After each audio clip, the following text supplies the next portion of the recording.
Hello and welcome to our third video from our recent London trip. This is a day trip from Waterloo Station to Hampton Court Palace.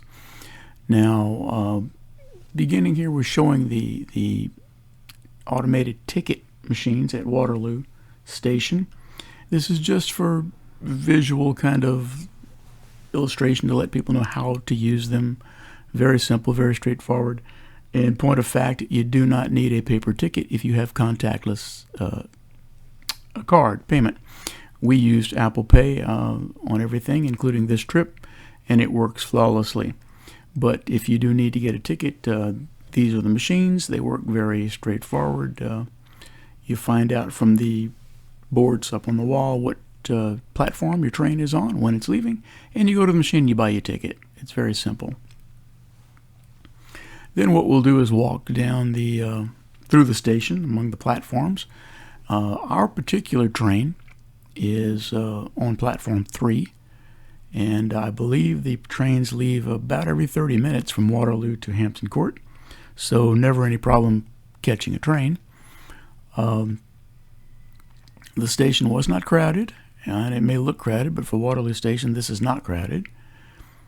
This trip was on a Friday. This was September 16th of this year, 2022. And as you can see, the station is relatively clear. We're going to walk down to platform 3. You see the platforms on the right. You also see the little yellow dial indicators on the turnstiles. That's what you will use to tap in. Remember, however, when you're on one of these trips on a train, you tap in and out so that you can be charged for the correct distance of your travel. If you don't, I suspect what will happen if you don't tap out is that you will be charged for the longest stop on a particular route. The cost for this particular trip was $8.38 for each of us in U.S. funds. This is platform 3. We're going to board the train here. We actually get on this last car and then sit there a moment and realize, well, we'd rather be maybe with more people. So we get out, we move up to a car a little closer up front. As you can see, that it's not crowded at all. Seating's not an issue. I believe the train ride is somewhere in the vicinity of an hour. It does make a few stops. It goes rather quickly. It's not a bad train ride at all. It's a surprising amount of day trips that can be taken out of central London using the trains. Very easy to do, very inexpensive.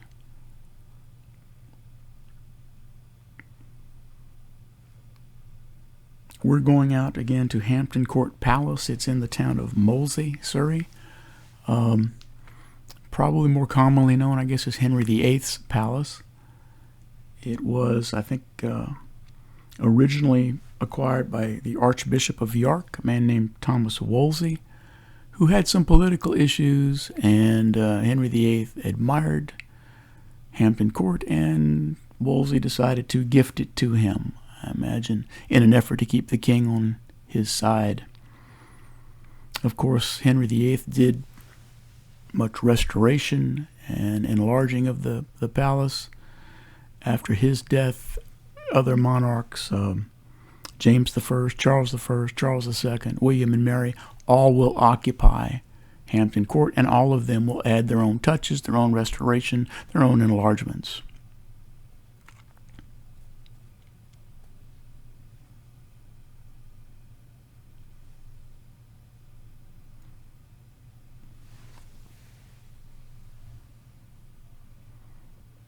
When we arrive, we'll arrive at a small station at Hampton Court. It's kind of a combination train and bus station. Here we are disembarking there. Again, very easy, very straightforward. You walk literally through the building, out the other side, and across the bridge over the Thames, and you're at Hampton Court. It can't be easier than that.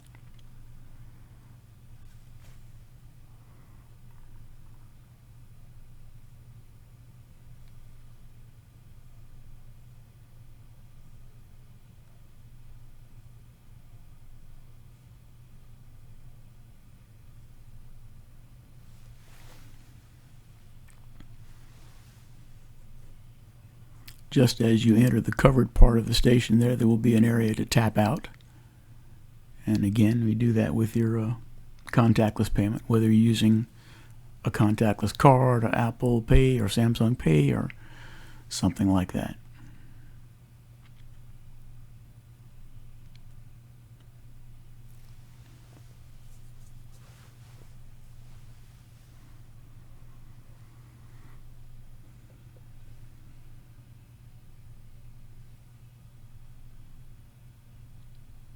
And this is the area that people are tapping out. Now just simply continue walking ahead through the station, out the other side. And this is coming out the doorway of the station, across a little side street with very little traffic, and onto this bridge over the Thames. Hampton Court will literally be on the right-hand side as soon as you cross the bridge.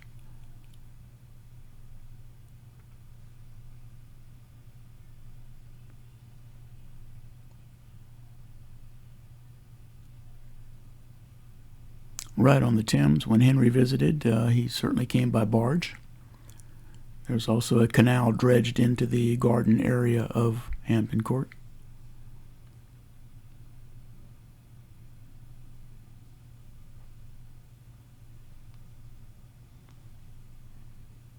The palace itself covers some 60 acres.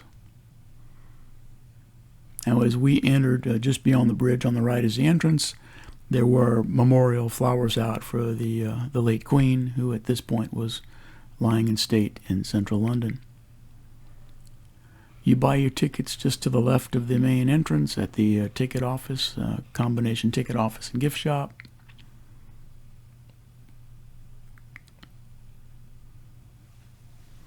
We did get a senior discount. Our tickets were, I think, £23 a piece.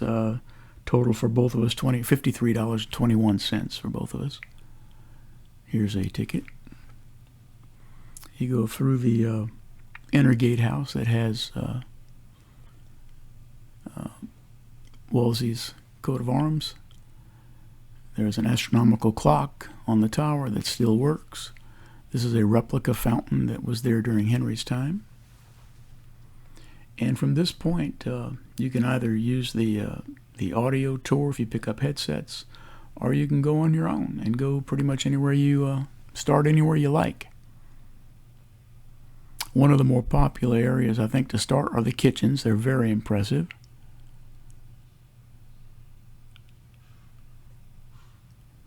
Now, Henry VIII used Hampton Court as a residence, not just a vacation palace or anything like that. His court was numbered in well over 1,000 people, and there were very few places in England at the time that could handle a court of 1,000 people. So Hampton Court fit the bill. And certainly as it was expanded to meet the requirements.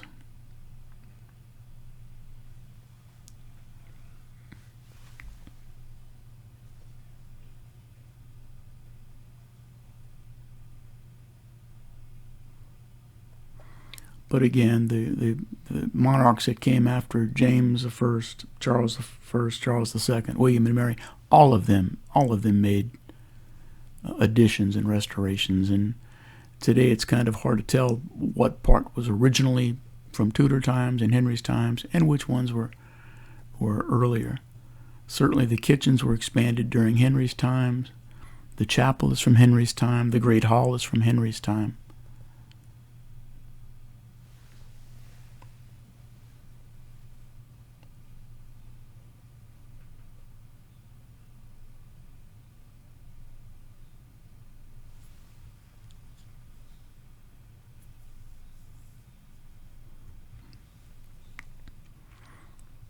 It was at this palace that Henry's only male heir, Edward VI, was born, to Jane Seymour, who died a few weeks after childbirth. The room in which she gave birth and died is a room that you can visit.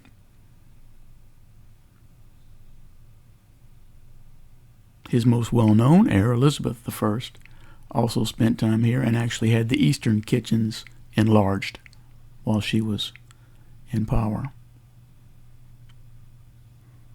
The kitchens are very well restored, very well maintained, and very, very interesting to look through.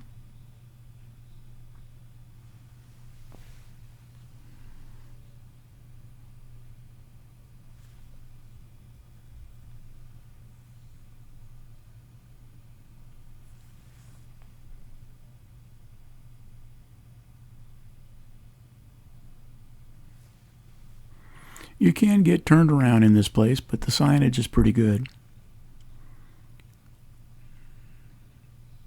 The kitchens, the serving windows, the huge fireplaces.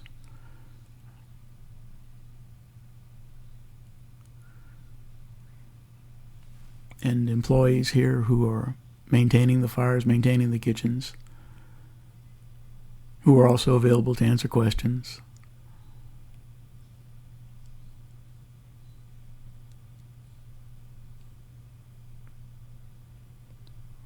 I think this is probably one palace that if you visit, you can get some sort of idea of what life might have been like in those days.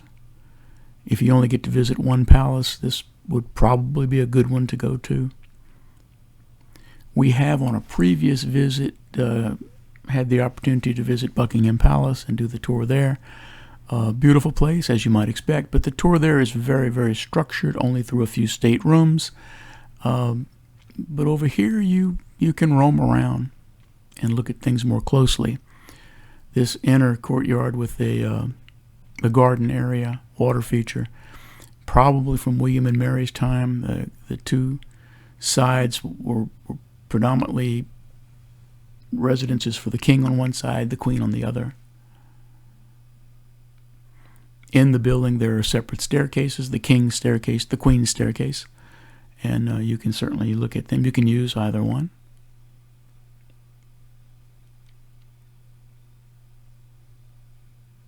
There are restrooms well marked as well.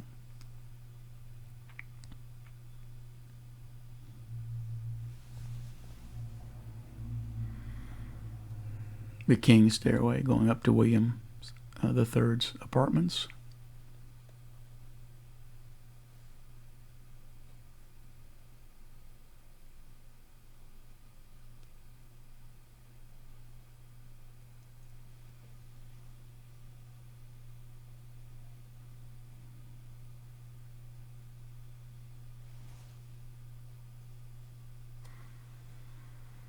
William and Mary actually employed the famous British architect Sir William Wren to do much of their restoration. It's a very impressive place.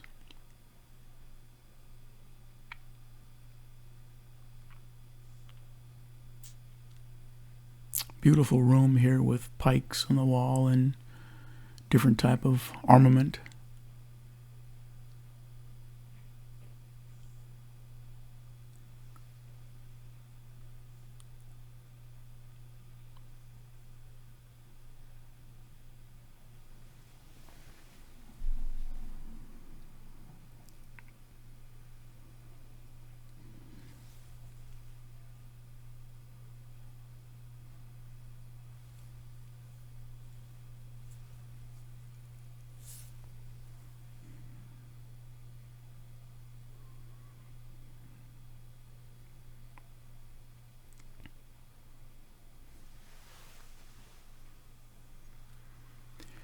And then various apartments used by the king for various activities you can walk through.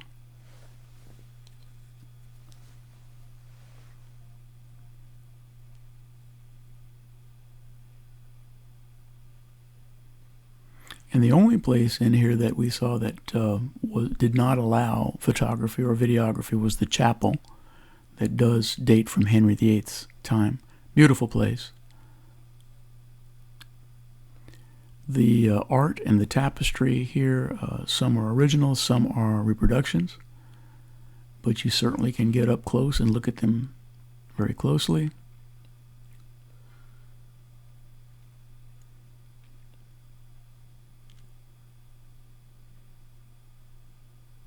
Certainly very ornate, as you would expect.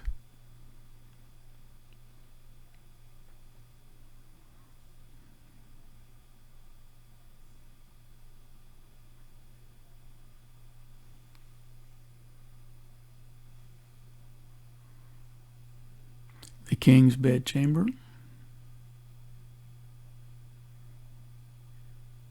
the king's bed,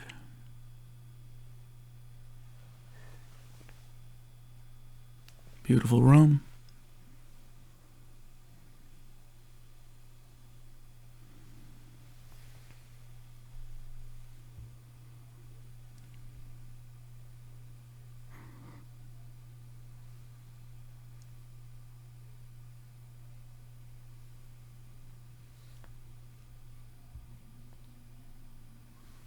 The guard chamber, where the king's guards would have had their headquarters, their uniforms, their facilities, their weaponry supplies, those kind of things would be there.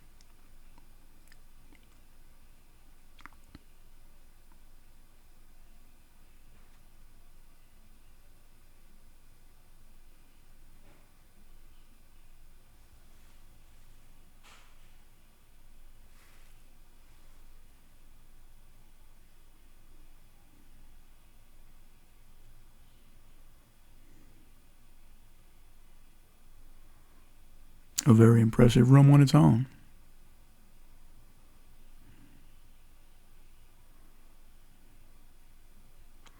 This is from Henry VIII's period. This is the Great Hall.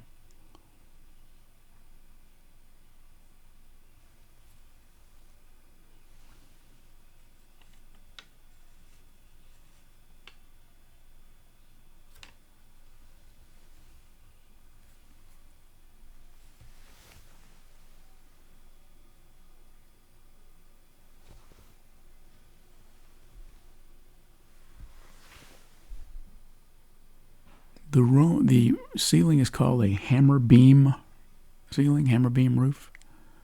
Very beautiful. Stained glass is beautiful.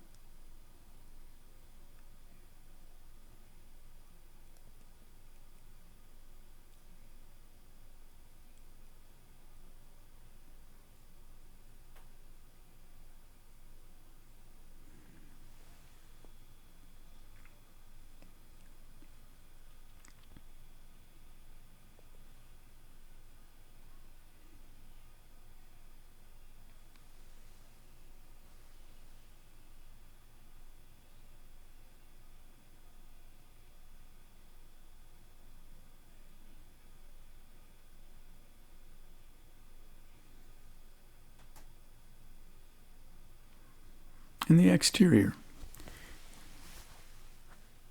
In the back, well, again, it's difficult when you look at the palace to determine which facade was considered the front of the palace at any given time. I think during Henry's period, this would have been the rear. These well-manicured gardens here would not have been there. It would have been essentially forest, Henry's hunting grounds. But today they're well manicured. This, I think, was probably manicured and done during Christopher Wren's restoration for William and Mary. Certainly beautiful, the water features, the trees, good photo opportunities. The canal also dredged from the Thames back to this area. Difficult to see what it would have looked like, certainly in Henry's day. And quite large. You can walk all the way around it, and we eventually will walk around back to the building, to the palace that you're looking at along the side, where there will be smaller but well manicured gardens, the Privy Gardens. The Privy Gardens were probably there also originally as well.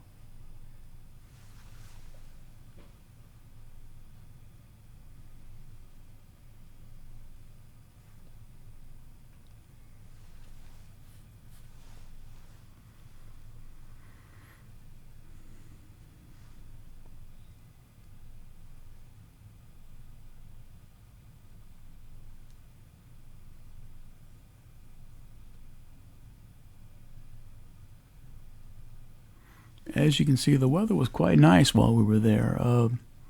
Temperatures in the mid-60s during the day. These are the Privy Gardens. They run along the side. We are walking essentially back around toward the courtyard that we originally came in on.